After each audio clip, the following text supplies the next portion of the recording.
Ka shumë kohë që ajo nuk është paraqitur në ndonjë nga mediumet tona për të na treguar diçka rreth jetës së saj personale. Ajo ka zgjedhur pikërisht emisionin privé për të na zbuluar shumë detaje ekskluzive sa i përket jetës së saj. Tashmë, duke luajtur rolin e nënës dhe babait në të njëjtën kohë. Është kjo Rezarta Shkurta, e cila në vazhdim do të na shpalos shumë të dhëna sa i përket jetës së saj. E ndjekim bashkë materialin nga Florian Halili.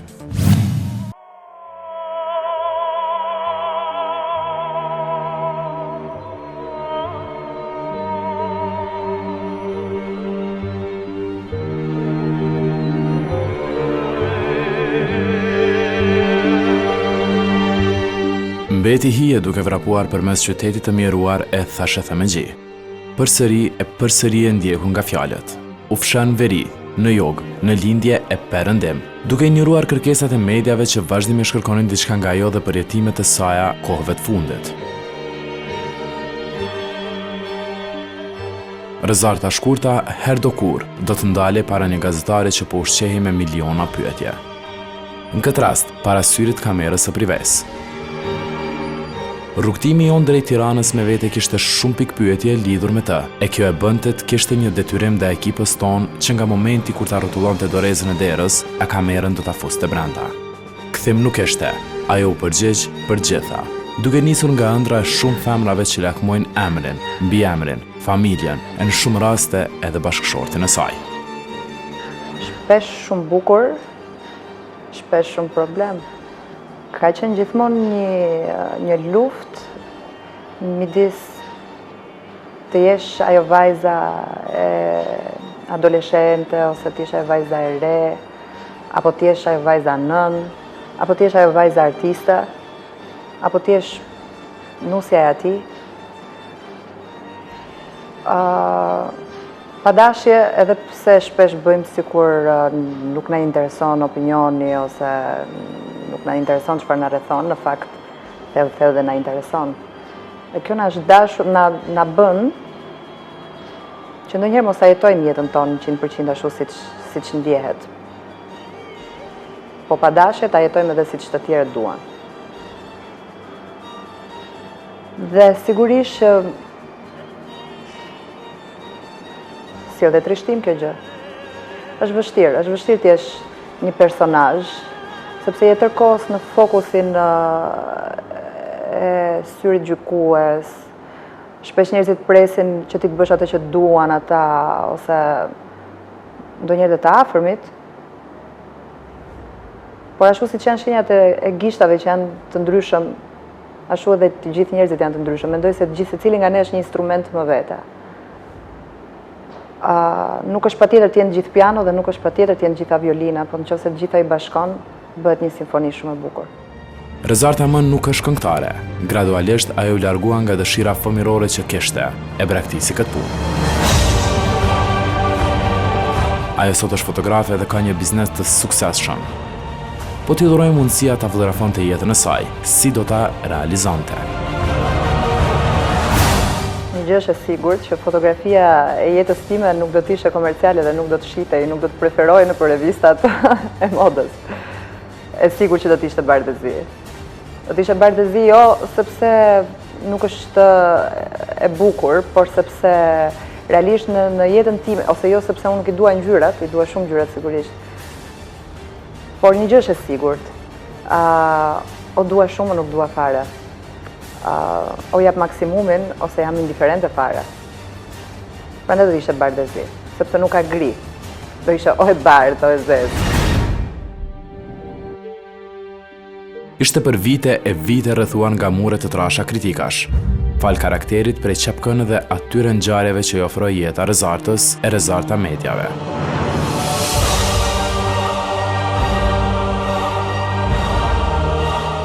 Por ngjarja e fundit e jetës së saj dha kulmin mundësisë së kritikave. Paragjykimet do jenë gjithmonë. Nuk mundemi dot t'i evitojmë. Më kujtohet që është paragjykuar dhe personi që tha se bota është e rrumbullakët. Që kështu çdo njeri kur përballet me diçka që nuk e njeh, ka tendencën për ta paragjykuar. Por unë dua të mos bëj si ata. Dua të jem unë ajo që s'dua t'i paragjykoj ata që më paragjykojnë. S'ka gjë, le ta bëjnë. Nuk e kam fokus. Fokusi im është fokusi im real është të bëj të lumtur familjen time. Është nga ato vajza që qëndron gjithmonë me kokën lart përkundër çdo gjëje që ju servua. Nga disa mund të mendohet si sprov, nga disa mund të titullohet karma, por nga disa mund të besohet që vetëm njerëzit e fortë mund të përballojnë ngjarje të mëdha.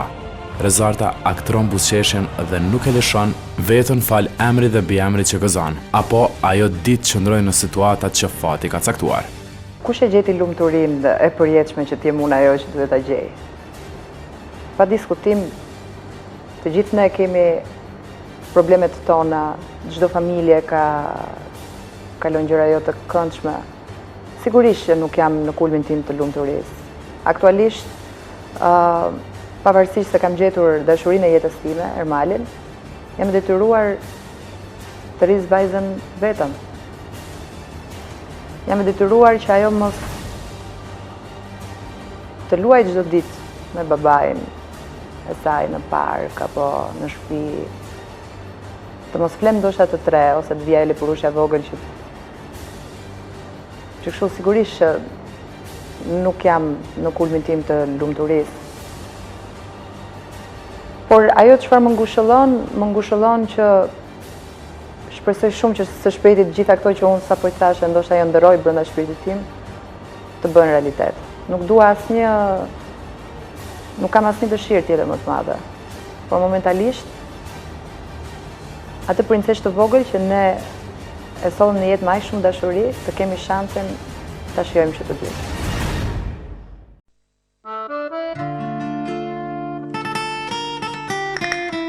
Ishte intervista e parë e saj kur tregoi për lidhjen me Ermal Hoxhan, apo i njohur ndryshe si nipi komunistit shqiptar Enver Hoxha. Rezarta dhe Ermali ishin takuar pasi u aksidentua në makina. Të jeta këngëtarës vazhdoi me shumë aksidente emocionale deri arriti këtu ku është. Një tjetër ngjarje dramatike ata i ndau. Ermali u burgos, e Rezarta po vazhdon të jetë femër, grua dhe nënë e përkushtuar pas servuan ndonjë super skandal si pasojë e ndikimit nga situata. Është tamam ajo shpreha shqiptare që thon kur i ra njeriu të diçka dhe nuk e përballoj. Sikur të më kishin thënë që Ermali në ato ditët e para, më kishin thënë që kjo histori do zgjas një muaj, përveç se realisht do isha çmendur, por do kisha urryer dhe personin që do ma thoshte. Për mua ishte totalisht e papranueshme dhe pa. Por shpresa, dashuria, ngrohtësia familjare, dita ditës, të bën ta kalosh. Domethënë, nuk jam duke pritur që do kaloj një muaj, por jam duke pritur dhe jam duke munduar si të kaloj një ditë. Dhe të nesërmen prapë si ta kaloj atë ditë. Plus kësaj, unë jam dhe pak ambicioze, në sensin që e dua shumë punën. Më pëlqen shumë të punoj. Dhe realisht një merit përpost dashurisë familjare sigurisht, por një merit e madhe dhe një ilaç i madh për mua ka qenë dhe puna, hera kompani. Puna e përditshme me njerëz, kontaktet, ato anqit e vegjël të punës time. Më kanë bërë që të iki dita. Problem ka qenë mbrëmja. Mbrëmja ka qenë shumë problem, sepse nëse më përpara shkoja në shtëpi dhe gjeja shtëpinë, tani shkoj dhe gjej 4 faqe muri, sa ndonjëherë preferoj as dritat mos i ndez. Nuk e di Florian, nuk e di si po ja dal dhe nuk e di apo ja dal. Këtë po ma thua ti sepse unë realisht nuk e di sa po ja dal. Thjesht po lëkon kaloj. Kolegët që e duan për atë që është, shpesh flasin fjalë të mëdha për të, përkundër faktit që të dëgjosh fjalë të mira në strat për kolegët mes vete është gjë e rrallë. Rezarta përshuhet si njëra ndër femrat me karakterin më të palohatur, që ndryshmëria e saj prej qeliku në vendime e bën veçantë. Kjo ndoshta nuk është reale, por thjesht një mekanizëm që funksionon pse ashtu duhet të jetë. Nuk e di, do ta merrja një shembull ndoshta me arrën, që fort, lëvozhga, apo po ta qash brenda prap, apo me shumë gjëra të tjera. Unë besoj që nuk ka njeri, do të femër edhe mashkull, që t'jeti fort. Çdo njeri thjesht e përjeton gjërat në mënyrën e tij. Unë jam nga ata njerëzit që nuk kam shumë qef të flas për gjendjen time reale shpirtërore dhe sot në intervistën tënde unë po thyej një tabu. Deri në momentin që dikush nuk më zgjidh dot problemin, e kam shumë problem ta shpreh. Domethënë, marrim një shembull. Ne jemi sot në kafene, po pim një kafe të dy si miq. Unë po të qaj hallin dhe po qaj të këty. Ti më shpëtove nga problemi? Jo. Më dëgjove, thjesht më dëgjove. Okej, shpesh edhe kjo mund t'jetë një zgjidhje që të bisedosh me të tjerët të te i kalon. Në rastin tim nuk është. Nuk është se bëj me matematik, po thjesht pa dashje.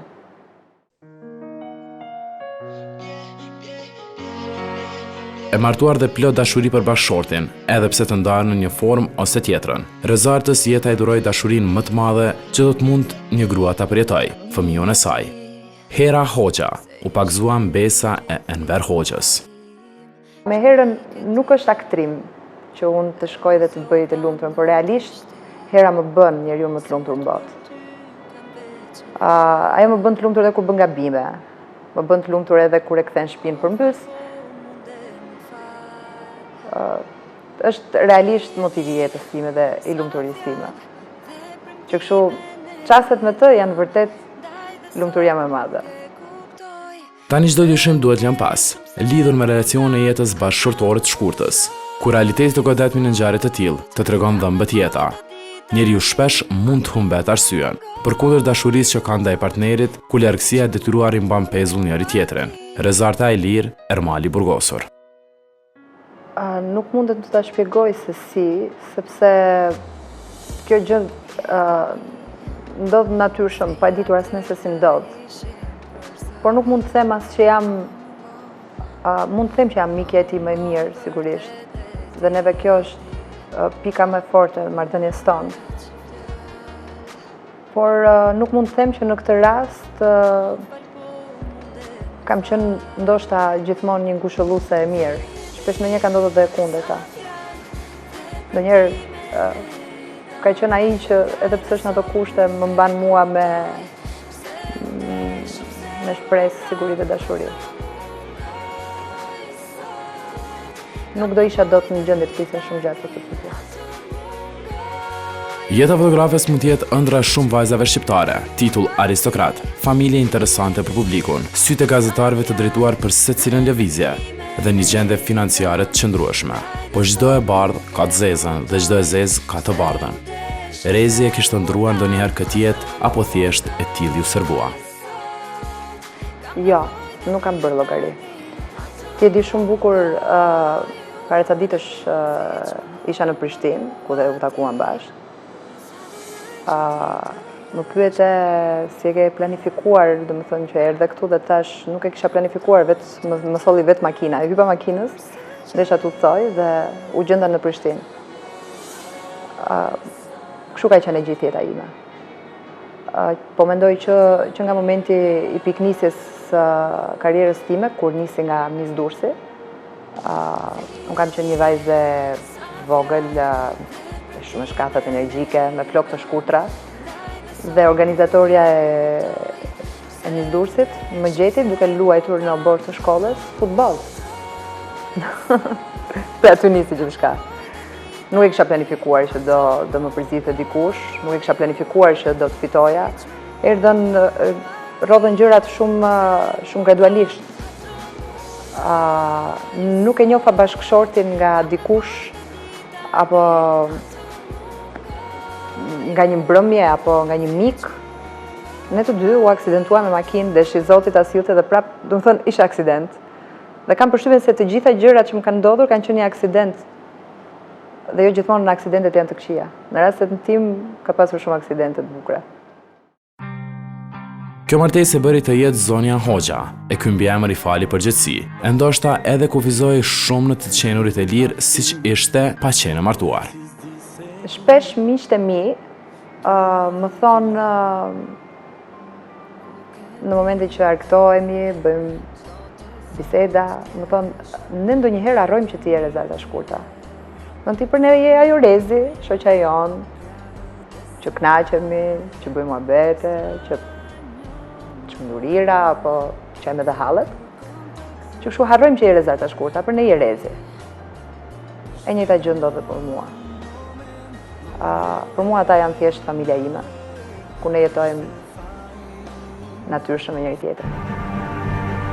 Kur Ermali u burgos, për rreth saj u than miliona e miliona fjalë, nga më të rëndat, të egrat, e deri tek ato që ishin shpikje, e sportiviteti në këtë rast ishte i domosdoshëm. Në të kundërtën duhej arratisur nga realiteti. Të gjitha kanë qenë të reja për mua. Nuk e kam ditur që kam një Ferrari. Nuk e kam ditur as që për një person që ka 12 vjetë që punon, në rastin tim unë, që nga kaq e papërballueshme sa të paguash $10 një vast me qumësht.